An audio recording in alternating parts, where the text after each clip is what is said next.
Bonjour à tous les amis, j'espère vraiment que vous allez tous super bien. Moi ça va super, très content de vous faire cette nouvelle vidéo analyse 4-1 Arsenal face à Newcastle. Arsenal qui a été tout simplement somptueux face aux Magpies. Franchement, très très bonne performance de leur part, notamment de Saka et même de tout le monde en fait en vérité. Donc voilà, on va revenir sur ce match qui s'est passé hier tout simplement. Donc voilà, n'hésitez pas à liker, à vous abonner si la vidéo vous plaît. On est à plus ou moins 630 abonnés maintenant. Voilà, si vous n'avez pas encore vu aussi la vidéo, n'hésitez pas à regarder la vidéo précédente. C'est le pronostic de Chelsea-Liverpool, la finale à la Carabao Cup qui va se jouer dans plus ou moins 2-3 heures au moment où la vidéo sortira. Voilà, franchement n'hésitez pas, ça peut vraiment être très très cool. Et puis nous, on est parti. Avant toute chose, on regarde juste les compos. Bah voilà, au niveau d'Arsenal, il n'y a pas eu de grands changements.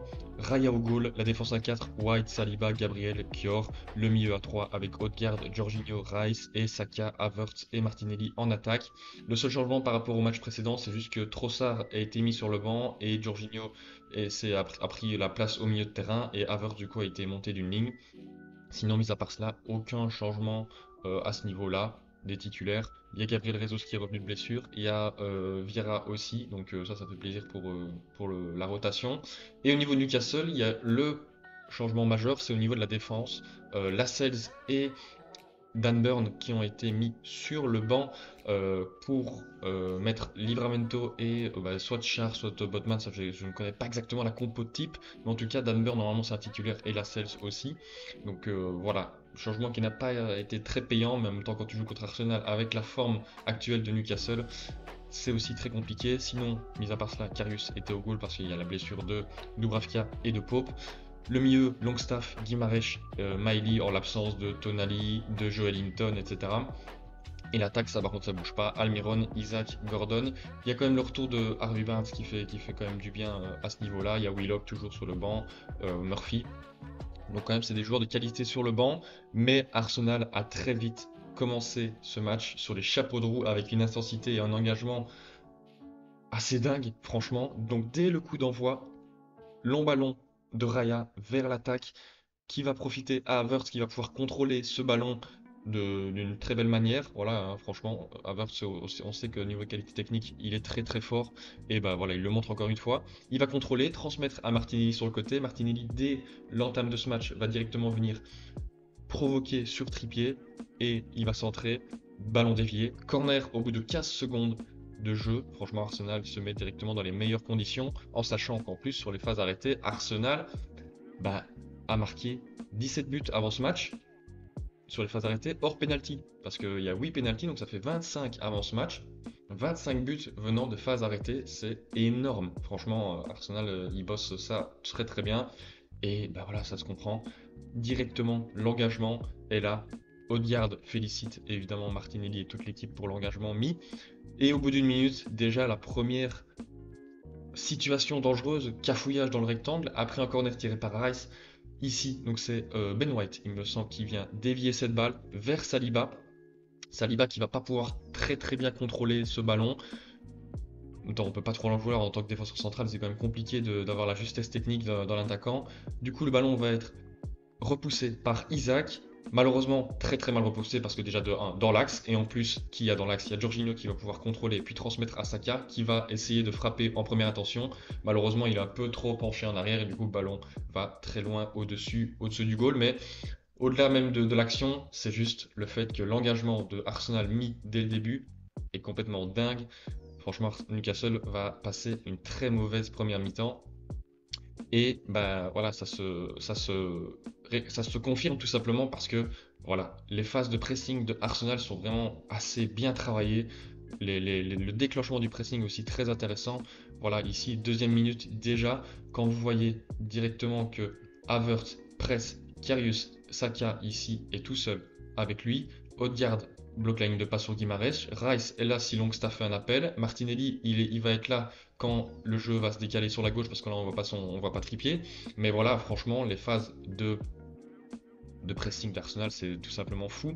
Et là, dès la deuxième minute de jeu, petite erreur de Fabian Schär qui tarde à donner le ballon. Havertz qui va pouvoir en contrôle ballon venir chercher cette balle. Heureusement, il y a un très bon retour de Trippier et du coup Havertz fait faute, mais voilà, dès 2 minutes 30, déjà une erreur défensive de Newcastle suite au pressing de Arsenal, donc bah, ça fait peur à voir. Encore une fois, Odegaard qui apprécie ce mouvement et ce pressing, et donc il applaudit. Et la première grosse occasion, j'ai envie de dire, elle vient déjà d'un dégagement enfin long ballon tenté de Ben White, qui va essayer de trouver Saka derrière Livramento, Livramento qui va dégager, mais qui va être repoussé. Et là, c'est ce qui est intéressant, ce que je voulais mettre en lumière, c'est le déclenchement du pressing par Odegaard. Ici, Bruno Guimaraes vient à peine de contrôler son ballon, et là on voit qu'il va directement plonger sur Guimaraes. L'engagement est tel, c'est assez dingue, la 4e minute 44. Regardez un peu le nombre de joueurs, 1, 2, 3, 4, 5, 6 joueurs d'Arsenal, même 7 avec Saka, qui gênent la reconstruction, et ben, ça va porter ses fruits. Malheureusement, voilà, le ballon va être en touche pour Newcastle, mais là quand on voit la phase de pression après 4 minutes 50 dans les derniers 20 mètres de Newcastle, c'est quand même assez impressionnant l'engagement mis par Newcastle. Voilà, Odegaard proteste parce qu'il voulait ce ballon. Et tellement Odegaard était fougueux, et tellement cette équipe était fougueuse, malheureusement il prend un carton jaune très très rapidement dans la rencontre à la 6e minute sur un tacle sur Almiron. Voilà.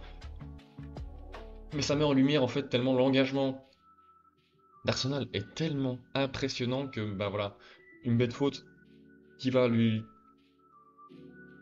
qui va lui donner un carton jaune. Tierney est obligé de Monsieur Tierney est obligé de lui donner un carton jaune, alors que la faute n'était vraiment pas nécessaire vu qu'il y avait quand même encore Saliba, Gabriel, Jorginho derrière lui. Donc voilà, c'est un excès d'engagement de la part d'Odegaard. Encore une fois ici, la phase de pression, 9e 30, un long ballon qui va être tenté, et pourtant à chaque fois il y a quelqu'un qui est devant son attaquant, que ce soit White, que ce soit Saliba, que ce soit Gabriel, que ce soit Kior. À chaque fois, tout le monde était devant son attaquant. C'est quand même assez dingue. Ouais, franchement, j'ai compté. Newcastle n'a dépassé que 3 fois sa moitié de terrain avec le ballon, sans long ballon, 3 fois sur la première mi-temps. Donc c'est quand même assez dingue, franchement. Là, très belle action, et c'est là où aussi qui va venir le premier tir cadré. Très belle action sur un côté. Saka qui va se jouer de Livramento et en même temps de Meili, qui va pouvoir glisser un très bon ballon, un petit peu sauter au-dessus de la jambe de Meili pour Jorginho. Jorginho qui va jouer en un temps immédiatement sur Odegaard. Et Odegaard après avec toute sa technique, il va se jouer de Botman en jouant en un temps un ballon vers Declan Rice. Et donc Declan Rice sera en très bonne posture pour venir, bam, engager une frappe. Malheureusement, bon voilà, c'est un milieu de terrain, c'est pas non plus une finition chirurgicale. Il va tirer sur Karius. Karius, voilà, arrêt assez facile. Il va une fois de plus la mettre en corner. Et là, c'est le premier but qui va arriver suite à une phase de possession de plus ou moins 1 minute 30. Là, c'est une fois que Declan Rice va récupérer le ballon, il va rejouer en arrière, ça va revenir de l'autre côté, Odegaard va jouer vers Saka, ça va revenir en arrière, ça va revenir du côté gauche vers Kior, Kior va donner à Martinelli, ça revient vers la droite en retrait, et là, très bonne passe entre les lignes de Saliba pour Odegaard. Voilà, dans cet intervalle, franchement, très très belle passe, bien appuyée au bon moment, au bon tempo, et là, bah, ça fait tout de suite très mal de casser une ligne. Odegaard va pouvoir se retourner, mettre, voilà, temporiser, la redonner à Jorginho. Jorginho qui va tenter un ballon pour Ben White ici, un long ballon vers Ben White. Heureusement pour Newcastle, sur le moment, Livramento la dévie et la dévie en corner encore une fois. Je crois que c'est le 4e corner au bout de 16 minutes 30 de jeu. Et c'est de ce corner-là que vient le premier but. Voilà, corner tiré, je ne sais plus par qui, par Saka. Et déviation de Gabriel. Petit cafouillage encore une fois. Premier arrêt de Karius qui la repousse à même pas 1 mètre de saccage. Puis un petit incompréhension sur le direct. On ne voit pas trop qui marque pas, qu'est-ce qui s'est passé. C'est après au niveau d'un ralenti. La Goal Line Technology valide le but à la 17e. Est-ce que ce sera attribué à Gabriel? Eh bien non, parce qu'en fait, donc là, on voit bien que c'est Gabriel qui touche le ballon. Arrêt de Karius qui la repousse. Botman qui essaye tant bien que mal de la repousser du pied gauche. Il la rate, ça passe en dessous la balle passe en dessous de sa jambe. Karius essaie de la récupérer, et en fait, c'est avec la jambe droite quand il essaye de se relever que bah, il touche avec son genou, et là, bah, voilà, la balle, on voit bien qu'elle est bien dedans.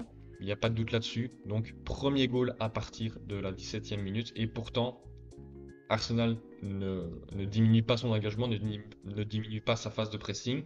Encore une fois, ici, très haute récupération suite à un long ballon tenté, voilà, tant bien que mal de Mailly. Long ballon, Saliba, comme vous pouvez le voir, est seul. Il a peut-être un champ de 20 mètres, enfin non, peut-être non, un champ de 10 mètres où il est tout seul.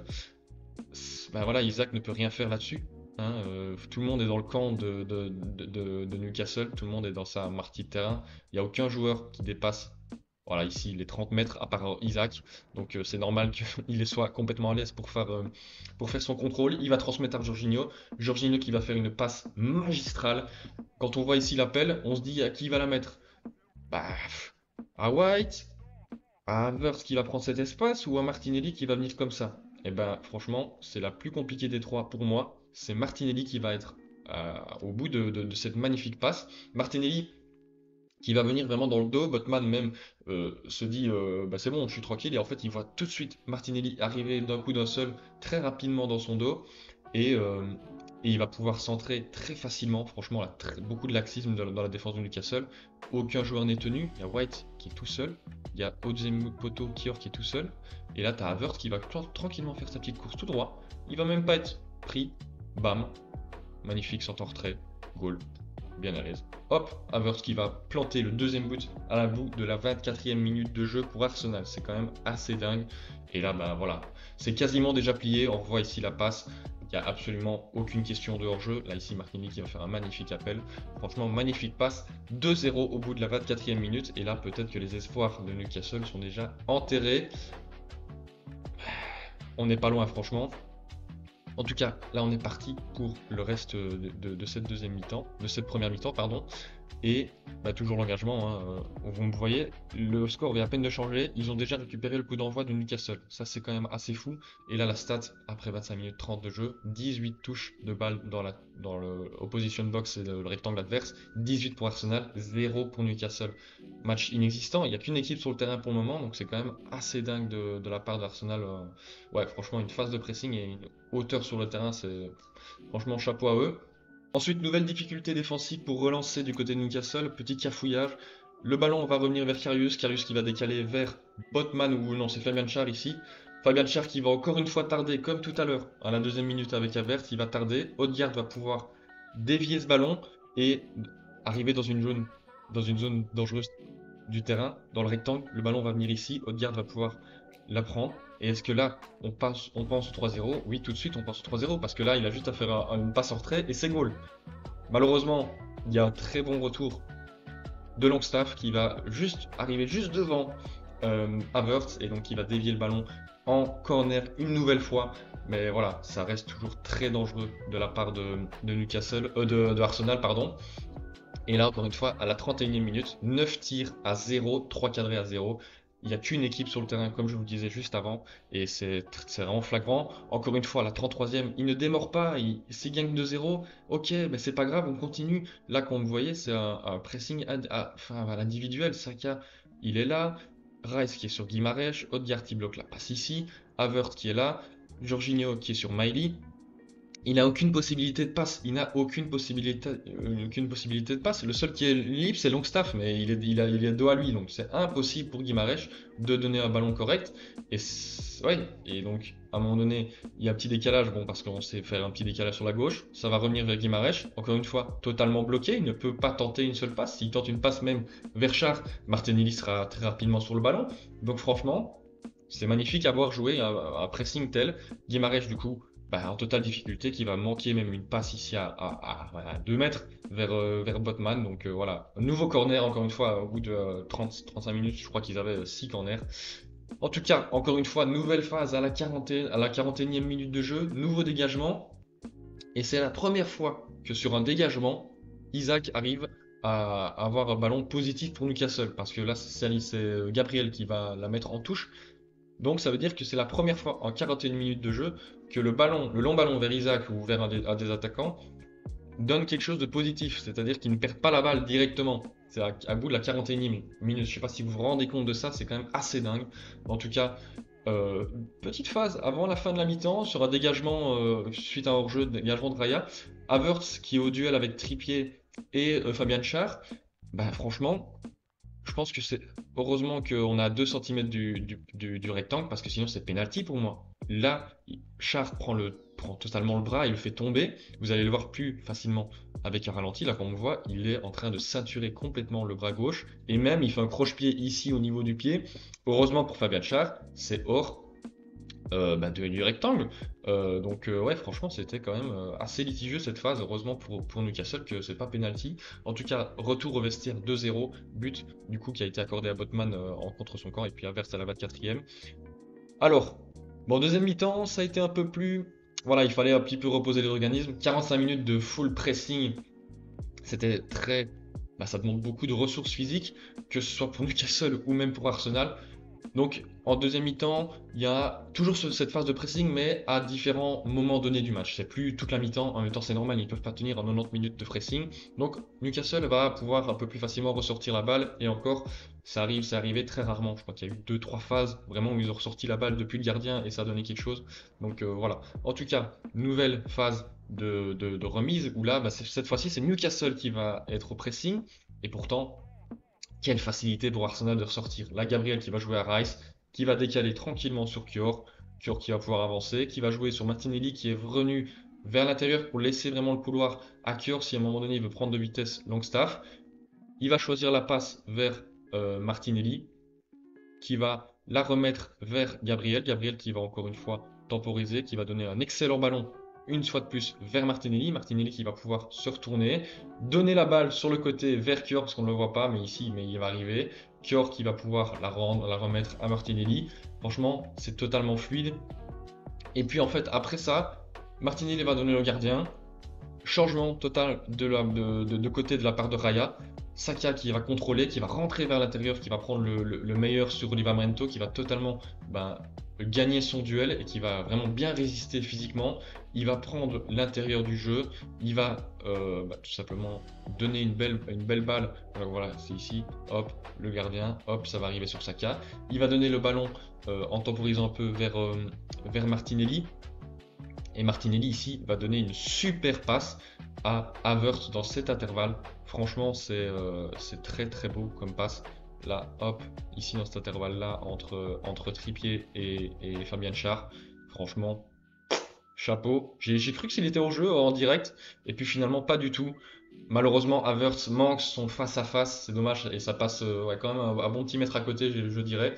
Mais pourtant, pas de hors-jeu, franchement j'ai cru, mais non. Je pense bien que si ça avait été vérifié, je crois bien que non, le pied est bien plus loin que l'épaule ou même le genou de Havertz, donc ça n'aurait pas été sifflé penalty. Et là, et ben voilà, 48e minute, premier tir cadré pour Newcastle à la 49e minute, c'est quand même assez fou. Ouais, franchement, c'est un peu triste. À la 58e minute, les chances de Newcastle pour remporter ce match, c'est 0%. Je sais pas si vous vous rendez compte, à la 58e minute, et même pour faire match nul, c'est 4%. Donc franchement, c'est assez fou. Ici, on essaye de sortir le ballon, ça fonctionne pour une fois. Je pense que c'est la première sortie vraiment réelle où ça sort le ballon, où ça vainc le pressing de, de Arsenal. Ici, c'est Almiron, je crois, qui est venu décrocher dans l'axe, qui va remettre à Guimarães. Guimarães qui va pouvoir adresser un super bon ballon vers Isaac. Franchement, super bon ballon de la part de Guimarães, une longue transversale. Isaac ici qui va faire un super contrôle, qui va ensuite venir provoquer White. Super dribble de Isaac, il a vraiment fait un crochet qui est vraiment collé au pied. Et puis il va tenter sa chance. Malheureusement, frappe un peu trop haute. Elle passe à mon avis un bon petit 30-40 cm au-dessus. Ryan n'est pas trop inquiété, mais voilà, première fois que Newcastle arrive à se sortir du pressing et à faire une belle sortie de balle. Ça mène à un tir, comme quoi, c'est pas non plus super compliqué, mais bon, quand on voit que c'est à partir de la 60e minute qu'ils ont enfin une bonne sortie de balle, bah voilà. Franchement, c'est quand même assez dingue. Suite à cela, ils ont quand même eu un peu plus le ballon, mais à mon avis, ce tir-là les a fait réagir à Arsenal parce que après ce tir, ça a été une nouvelle phase de pressing. Et là, très très bonne phase de pressing parce qu'il y a une récupération de balle super haute là. Botman qui tente de venir alerter ici Guimarães avec une passe entre les jambes, mais voilà, c'est trop téléphoné, ou en tout cas, la passe n'est pas bonne. Havertz peut très facilement venir rechercher ce ballon. Il va tranquillement la remettre à Odegaard. Odegaard qui va temporiser, qui va donner un super ballon ici dans l'intervalle. Il va un peu avancer, tac, tac, tac, tac, tac. Et puis en fait, ça va faire retourner Guimarães. Au moment où il se retourne, Rice va faire un appel tranchant comme ça, clac.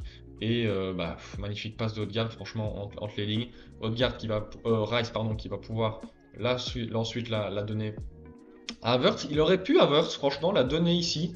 J'aurais peut-être bien vu une petite louche ou un truc comme ça, une petite louche, ou même un petit ballon, ça aurait été possible, franchement. Sur le direct, je me suis dit, oh punaise, dommage, pourquoi il donne pareil, ça aurait été vraiment très beau. Et puis finalement, le choix que fait Havertz est le bon, parce qu'il décale sur Saka, Saka qui va venir provoquer Livramento. D'abord, on pense qu'il va centrer, il va faire un crochet dévastateur. Bam, il va se remettre sur son pied gauche et puis là, Saka pied gauche dans le rectangle, c'est très souvent cadré et quand c'est très souvent cadré et qu'il y a autant de monde dans le rectangle pour venir gêner la vue de Karius, bah voilà, ça fait filoche, ça fait goal, 3-0 après 64 minutes de jeu. Saka qui marque son 13e but en Première Ligue. Waouh, franchement, quel joueur ce Saka. Et magnifique action des Gunners, magnifique récupération haute. Et voilà pourquoi le pressing ça paye. Et voilà pourquoi il continue à faire ça même à partir de la 60e. Et voilà, je pense qu'Arteta a dû être très content de ses joueurs au niveau tactique. Parce que voilà, tout ce qu'ils ont tenté, ça a été réussi. Et voilà, encore une fois, mise en lumière des corners, 7-0 après 68 minutes de jeu. Ici, nouveau corner. En fait, là, c'est le 7e. Il y a un corner sur un long ballon. Et le corner est joué. Ça a été tout de suite dévié premier poteau. Donc, c'est un second corner. Donc, ça fait 8. Et c'est au bout de ce 8e corner que le 4e goal de Arsenal va arriver. Et ce qui est marrant, c'est que moi, quand j'écoutais, donc, le commentateur, il dit il reste plus que Jorginho et Kior qui doivent marquer un but. Et tout l'effectif aura marqué depuis le début de saison, à part évidemment les longs blessés. Et c'est Kior qui va venir marquer ce goal. Il lui sera accordé sur un centre, encore une fois, un corner de Rice. Ici, on va pas extrêmement bien, mais quand on sera zoomé, ce sera beaucoup mieux au niveau du ralenti. Ici, c'est Kior qui va, hop, dévier cette balle vers le premier poteau. Karius qui fait pas non plus du très bon boulot, mais entre guillemets, il y a une petite excuse, c'est que c'est dévié, mais en tout cas, Arsenal, on voit que c'est un collectif. Ici, tout le monde est là pour venir applaudir, enfin en tout cas taper sur la nuque en gif d'applaudissement Kior pour son premier but, parce que voilà, il est là en second poste à la place de Zinchenko qui s'est blessé. Ça fait toujours plaisir de voir un nouveau joueur qui marque. Donc là, comme je l'ai dit, Kior qui va venir dévier cette balle vers le goal et c'est en fait Miley, le jeune Miley de 17 ans, décidément lui il n'a vraiment pas eu trop de chance dans ce match, qui va dévier ce ballon de la main, ici de la paume, de le côté extérieur de la main, et Karius par contre qui fait un arrêt mais désastreux. Est-ce que c'est parce que c'est dévié très très proche de lui? Je sais pas, mais là il doit quand même mieux faire parce que ça vient vraiment dans ses gants et ça vient pas non plus super fort, donc c'est quand même un peu dommage. En tout cas, voilà, ça fait 4-0 après 70 minutes de jeu. Et c'est là où il y a la deuxième fois que Newcastle arrive à ressortir le ballon du pressing tout simplement. Ici, donc c'est Fabian Schär qui est au ballon. Il va transmettre un super bon ballon vers Barnes sur le côté. En même temps, c'est normal, ils sont en 3 contre 2. Là, il y a 3 appels pour seulement 2 joueurs des Gunners, donc c'est beaucoup plus facile d'adresser un bon ballon vers Barnes. Barnes qui va pouvoir avancer, continuer. Il va prendre de vitesse Jorginho ici. Il va continuer, il va adresser un super ballon vers Gordon ici, juste là. Magnifique passe. Voilà, franchement, Gordon, super appel aussi entre Saliba et Gabriel. Il va récupérer le ballon. Il va temporiser, il va revenir en arrière, parce que là, c'est quand même compliqué de venir dribbler déjà Gabriel de 1. Et puis après, si il arrive, il y a Saliba derrière, donc il va revenir en arrière. Il va attendre le dédoublement de Dan Burn, qui est rentré en jeu vers la 70e, je crois. Il est rentré. Dédoublement de Dan Burn. Magnifique. Il va centrer, et là on a un centre sublime de Dan Burn sur la tête de Willock. Et là c'est un magnifique goal, franchement. Très belle action de Newcastle, mais bon, ça arrive à la 84e. Magnifique tête qui va venir taper le montant pour rentrer. Franchement, c'est une super belle action. Très beau jeu de tête de Willock. Voilà, malheureusement Arsenal encaisse, mais en même temps ils ne peuvent pas faire grand chose au niveau de cette action. 4-1 ça fait, ça va pas changer grand chose en soi. C'est juste dommage peut-être pour Raya pour la clean sheet, mais en tout cas, voilà, 4-1. Et encore une fois, le pressing ne s'arrête pas là. À la 92e minute, il faut dire que les changements ont aidé pour redonner un petit coup de boost. 92e minute, Après un mauvais contrôle de Dan Burn, duel entre Nelson et Dan Burn. C'est Nelson qui a le compte favorable. Il va pouvoir venir prendre le ballon, subtiliser le ballon à Dan Burn. N'oubliez pas non plus la position de Dan Burn ici. Hein. Donc on se rappelle qu'il perd le ballon plus ou moins ici. Il revient parce que sa position est très importante au vu de l'action. Nelson qui va pouvoir s'avancer, il a tout le champ libre pour venir adresser un centre. Il va tenter un centre hors vers Nketiah. Meili qui sera là, qui va dévier le ballon. Puis après, c'est Lascelles, je crois que c'est Lascelles qui va redévier vers Smith Rowe. Smith Rowe du coup qui a vraiment le champ libre pour adresser un très bon ballon premier poteau. C'est ce qu'il va faire. Il va le tenter. Et comme je vous ai dit tantôt, tout à l'heure, de faire très attention à la position de Dan Burn, le tir de Smith Rowe, et c'est Dan Burn qui a perdu le ballon 20 secondes plus tôt sur la ligne de touche, qui vient sauver, parce que Karius n'y était pas encore une fois, qui vient sauver le 5e but. Ouais, comme vous pouvez le voir ici, franchement, très bel effort, mais si c'est lui qui avait perdu la balle, donc heureusement j'ai envie de dire qu'il fait cet effort-là pour sauver. Mais en tout cas, voilà. 4-1, Arsenal, Newcastle, début du coup de Botman autogol, Havertz, Saka à la 65e, Kior à la 69e, ça a été finalement validé pour lui, ça c'est quand même bien. Et puis Willock qui vient réduire l'écart et qui vient sauver l'honneur à la 84e. Et du coup, qu'est-ce que ça donne au classement?